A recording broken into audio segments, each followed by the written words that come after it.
중소기업 대표분들이시고 그다음에 이제 주로 이제 중소기업에 종사하는 분들이 많을 것 같은데 우리 요즘 중소기업 소상공인들 이야기를 하지 않습니까? 그래서 우선은 중소기업이 어떤 분야까지가 중소기업인지 한번 좀 소개를 해드리는 게 좋을 것 같고요.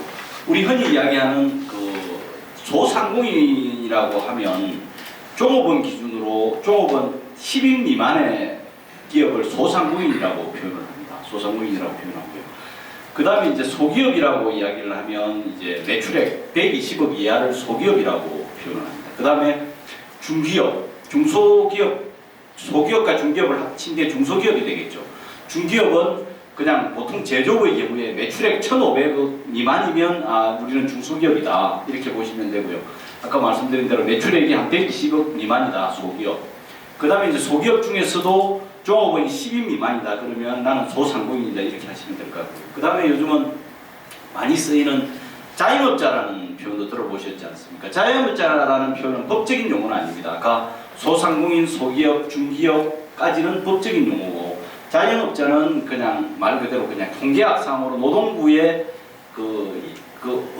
스스로가 이제 사업자를 가지고 하는 대부분의 소상공인들이 자영업자라고 보시면 될 것 같습니다. 그리고 우리가 중견기업이라고 이야기를 하지 않습니까? 그 다음에 이제 대기업이라는 표현을 여러분 들어보셨을 텐데 중견기업이라 하면 이제 그 매출액이 1,500억이 넘어가면서 자산 규모가 10조가 안 되는 기업을 중견기업이라고 이야기합니다. 그래서 엄격한 용어로는 중견대기업이 되겠죠. 그 다음에 대기업이라 그러면 공정거래위원회에서 상호출자 제한 대상 기업이라고 표현하는데 자산 규모가 10조 이상인 기업을 대기업이라고 표현하는데 이거는 이제 한마디로 재벌 대기업이라고 표현하시면 됩니다. 그래서 법적으로는 1,500억 이상은 대기업으로 분류가 됩니다. 그러면 우리 통계 분류상 중소기업이 어느 정도 차지하냐고 보면 대한민국의 기업이 729만 5천 개 정도 됩니다. 이 중에서 중소기업체 사업자 수가 728만 6천 개, 그러니까 729만 개라고 우리 중소기업 개수를 이야기를 할 수가 있을 거고, 그래서 중소기업은 전체 사업자 수의 한 99%가 중소기업이고요. 그 다음에 이제 우리가 고용 부분을 많이 이야기하는데 고용은 한번 살펴봤더니 우리나라에 근로자로 종사하고 있는 근로자가 2,158만 명 정도 됩니다.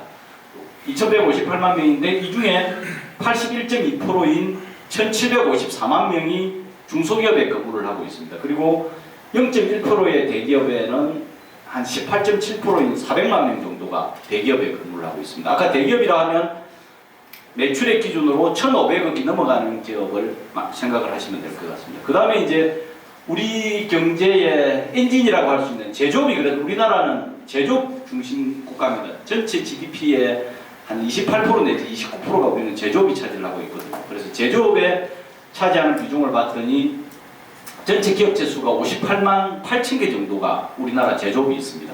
그 중에서 중소기업이 한 58만 5천 개, 약 99.5%를 차지하고 있고요. 그 제조업의 종사자는 한 477만 명이 근무를 하고 있습니다. 그리고 여기에 중소기업의 중소제조업에 근무하고 있는 인원이 한 332만 명, 69.4% 정도 되고요.